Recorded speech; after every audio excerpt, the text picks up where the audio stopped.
پر اسرائیلو د ایران خطرناک بریدونه او د امریکا شدید غبرګون.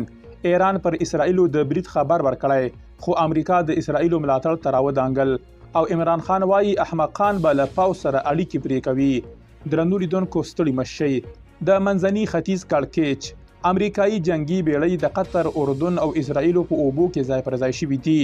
راپورونه وایي چې د منځني ختیځ په احتمالي کړکېچ کې د رول لوبولو لپاره د امریکا د مرکزی قومندانۍ مشر جنرال کوریلا له 12 لویو سمندري بیړیو سره چې جنگي الوتکې پکې بار دي د قطر اوبو، اسرائیلو او اردن ته رسیدلي دي.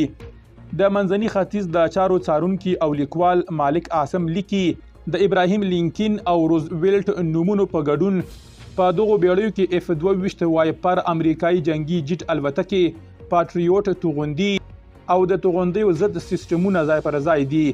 امریکا مخامخ له اسرائیلو څخه د هر ډول ملاتړ اعلان کړی او ډیره کړې ده چې د دغو بیړیو ځای پر ځای کول په منځني ختیځ کې د واکمن امنیتي نظم ساتل او پر اسرائیلو د هر ډول برید مخنیوی دی.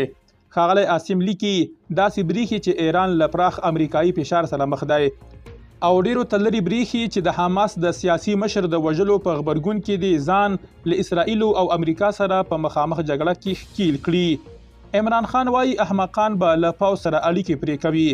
د پاکستان پرځول شوي پخواني لومړي وزیر عمران خان له رویټرز خبري رسنۍ سره په مرکه کې ویلي دي د خپل هیواد له پوځ سره ښې اړیکې نه لرل حماقت دی. په خپل پوځ ویاړم او د هغوی د کړنو ستاینه کوم. نوموړي ویلي دي د پاکستان جغرافیایي موقعیت او په خصوصي سکتور کې د پوځ مهم رول ته په پام سره دا به احمقانه وي چې ښې اړیکې ورسره ونه لري. تر دې وړاندې چې خان د پرځولو تر شا د امریکا لاس باله، اوس وایي که څه هم زه یې له واکه لرې کړی یم خو بیا هم له امریکا سره کینه نه لرم. زما نیوکې په چارواکو وي نه پر پوځ.